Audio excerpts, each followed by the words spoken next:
In the quaint town of Skidmore, Missouri, the vibrant life of a young woman filled with dreams and happiness was abruptly shattered by a disturbing crime that would resonate across the nation.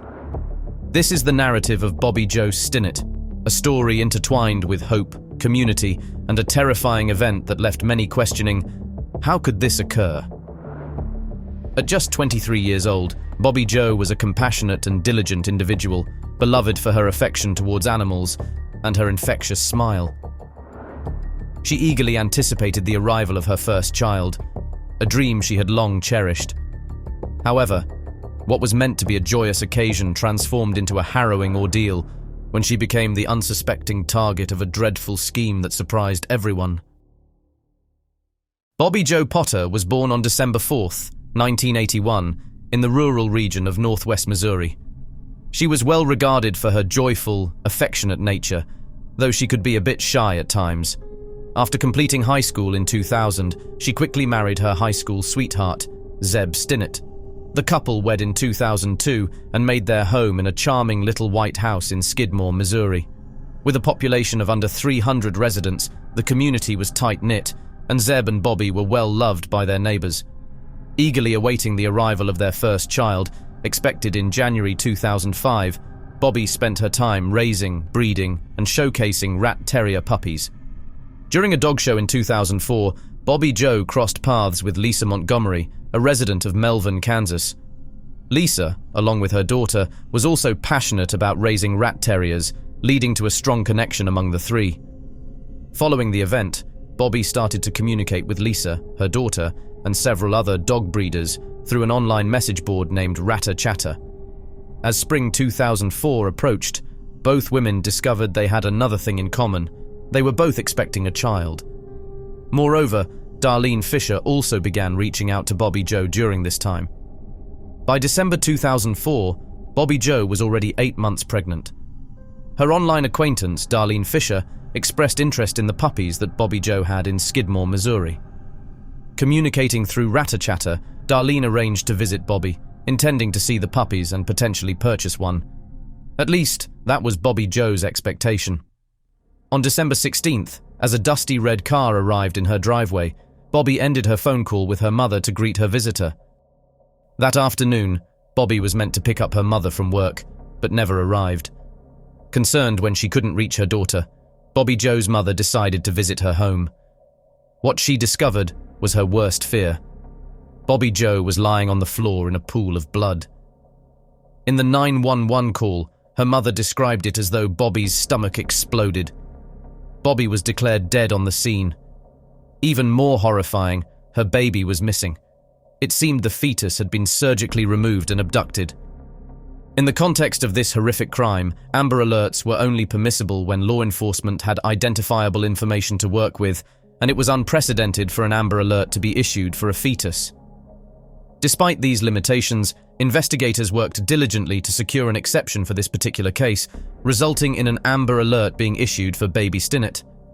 The incident sent shockwaves through the small town of Skidmore. Soon enough, the story captured the attention of the nation and even reached global audiences. The lingering question remained, who could commit such a dreadful act? Numerous tips flooded into investigators via phone calls. One notable call came from a member of the Ratter Chatter message board, who revealed that a woman named Darlene Fisher was scheduled to meet with Bobbie Jo that very day. Although Darlene was said to be from Missouri, investigators struggled to find her or verify her existence. Another lead emerged from Georgia, where a woman reported that an acquaintance had returned home with a newborn baby, but many who knew her were skeptical that she had ever been pregnant. This acquaintance was identified as Lisa Montgomery. But before we dive further into this story, here's a word from today's video sponsor, Aura.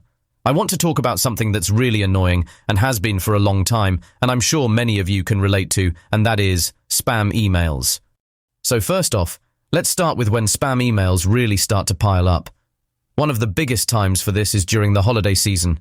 Think Black Friday, Easter, or even the lead up to Christmas. Spammers know everyone's in shopping mode, and they take full advantage of that. Now, during these peak periods, you can easily get bombarded with 20, 30, even 40 spam emails a day. And they're not just your typical, congratulations, you've won type of spam. Oh no, they've gotten way more sophisticated. The design, the language, even the links at times seem legit, and it's scary how convincing these can be. Some emails look exactly like they've come from a major retailer, offering huge discounts on products you might actually be interested in. But once you pay, that's when you realize you've been scammed. These spam emails can also affect your daily routine, as they are a huge productivity killer. Instead of focusing on work or just enjoying your day, you're stuck sifting through a mountain of junk, trying to make sure you don't miss anything important. And if you're not careful, if you accidentally click on one of these links, you could be in big trouble. You might end up with malware on your computer, or worse, your personal information could get stolen. And I know one of the other major reasons we get so many spam emails is because big companies can't keep our data safe. Recently, AT&T revealed that nearly all their customers' call and text records had been exposed in a massive data breach. The stolen logs also contain a record of every number AT&T customers called or texted. So even if you don't use AT&T, if someone who texted you did, then your number has been exposed. So what can we do to protect ourselves? That's where Aura, the sponsor of today's video, comes in. Aura will alert me if they find my email address or any other sensitive information has been compromised, and they give me fast fraud alerts if anyone tries to use that data to access my credit or bank accounts. Aura does so much more to keep me and my family safe too. I also get things like transaction monitoring, a VPN, antivirus, a password manager, parental controls, and identity theft insurance. I get this all in one app at one affordable price. I can even get their AI-powered call assistant that will pick up unknown calls on my behalf to screen them for spam or scams. The AI forwards legitimate calls to me, so I don't miss appointments, deliveries, and emergencies. I'm not leaving myself and my family vulnerable to data breaches, and if you don't want to either, you can go to aura.com/twisted truths or click the link down in the description and get your first 2 weeks for free. Thank you, Aura, for sponsoring this video. Now back to the story. The investigation took a significant turn when the Cybercrimes Unit traced the messages from Darlene Fisher to an IP address located in Melvin, Kansas. This address was registered to Kevin Montgomery, the husband of Lisa Montgomery. Further evidence emerged when witnesses confirmed that Lisa drove a dirty red car which had been seen at the house during the time of the crime. Given the possibility that a child had been abducted and might have crossed the state line between Missouri and Kansas, the FBI stepped in to assist with the case and initiated surveillance on the Montgomery residence in Kansas. As the FBI conducted surveillance on the home in Melvin, Kansas, Lisa Montgomery arrived at her farmhouse in her red car, accompanied by her husband and a newborn baby. When police knocked on the door, they observed Lisa and her husband engrossed in news reports regarding the murder and kidnapping in Skidmore, Missouri. Authorities noted that Lisa appeared to be acting as if she had recently given birth, asserting that the child was hers. Her husband informed the officers that Lisa had called him on December 16th, stating that she had delivered the baby at a birthing center in Topeka, Kansas. The couple had named their child Abigail. Upon further questioning about Abigail's birth, Lisa confessed that she had not delivered the baby at the birthing center and was unable to provide any documentation to support her claim. She subsequently stated that the birth had occurred at home, although her husband contradicted this assertion. The infant was taken to the hospital and admitted to the neonatal care unit for DNA testing. During interrogation, Lisa Montgomery, who was 36 years old, eventually broke down and confessed that the baby did not belong to her. She revealed that she had strangled Bobbie Jo Stinnett and had cut the baby from her womb. The results of the DNA testing verified that the baby was indeed the daughter of Zeb and Bobbie Jo. Although born a month premature and lacking adequate nutrition due to Lisa Montgomery's unsuccessful breastfeeding attempts, the infant was in remarkably good health. She was discharged shortly after to her father's custody. Named Victoria Jo, she was born on December 16, 2004, a date that will forever be marked by the tragic anniversary of her mother's brutal murder. Lisa Montgomery first saw the light of day on February 27, 1968. After her parents' separation, she was primarily raised by her mother, Judy, as her father largely absented himself from her life. Following her mother's remarriage, Lisa and her stepsister alleged that she was subjected to continuous sexual abuse and mistreatment by her stepfather. Allegations also surfaced that her mother would allow men to sexually exploit Lisa during her childhood in exchange for handyman services, a claim Judy vehemently denies. Lisa once stated that she was impregnated by her stepfather, an assertion her mother also refutes. However, upon Judy's divorce from her second husband, she reported to the police that he had been sexually abusing Lisa. Despite this, the stepfather was never legally prosecuted. After Lisa ended her second marriage with Carl, she went on to meet and marry Kevin Montgomery, who was previously divorced and had 3 sons. During his first marriage, Kevin and his former wife experienced the loss of a baby girl. Shortly after their wedding, Lisa began informing her ex-husband and his children that she was pregnant. Carl contended that this was impossible because Lisa had undergone a tubal ligation after the birth of their 4th child in 1990. Despite this, it appeared that Lisa's new husband and his children initially accepted her claims until she began to assert that she had suffered multiple miscarriages. Residents of Melbourne, Kansas, regarded Lisa as untrustworthy, and skepticism surrounded her claims of pregnancy, especially since she had repeatedly asserted she was expecting without ever having a child. Some locals remarked that Lisa had a knack for swallowing air and pushing her belly out to create the illusion of being pregnant. She often wore loose-fitting clothing and informed everyone that her due date was in December 2004. On December 15th, she told a friend that she had given birth to a baby girl, fulfilling her husband's desire for a daughter. The following morning, December 16th, she informed her daughter that she was going shopping to induce labor, expressing her belief that today is the day.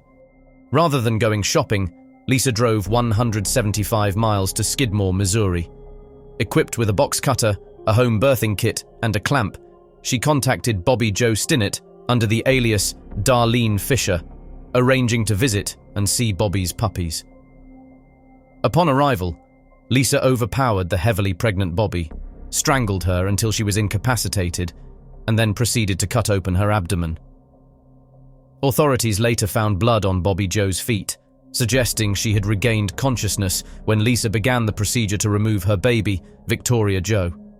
After extracting the baby, Lisa wrapped her up and fled in her red car, pinching the umbilical cord. Lisa claimed to have stopped outside town to clamp the cord. Bobbie Jo ultimately succumbed to severe blood loss. Lisa subsequently confessed that she had contacted her husband and children, claiming she had just given birth at a birthing center in Topeka. They drove to Topeka and picked her and the baby up from a fast food restaurant. Her children had been harboring doubts about whether their mother was genuinely pregnant. Their father, who was in the process of suing for custody, had informed them that their mother was a pathological liar and intended to use her fabrications as evidence of her instability in court. He was pursuing full custody of the children. Throughout the 2 days that Lisa spent with the baby, whom she named Abigail, she made multiple attempts to breastfeed but was unable to produce milk. Instead, she took the 1-day-old infant around town to show her off to acquaintances. Although some found it strange to see a newborn out in the winter at such a young age, many later concluded that this was Lisa's way of validating her claims about being pregnant.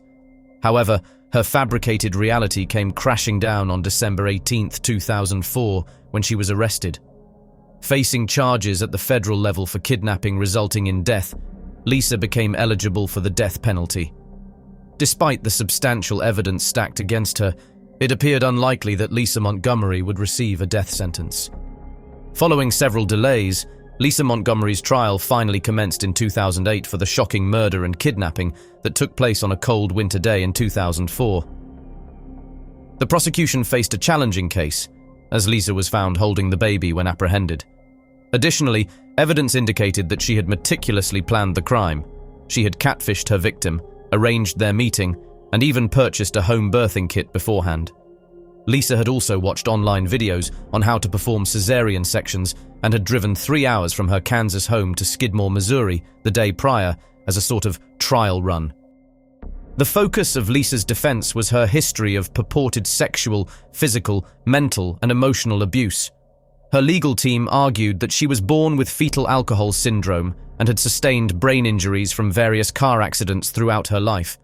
Furthermore, she had been diagnosed with multiple mental health conditions while incarcerated, including bipolar disorder, dissociative disorder, psychosis, and post-traumatic stress disorder.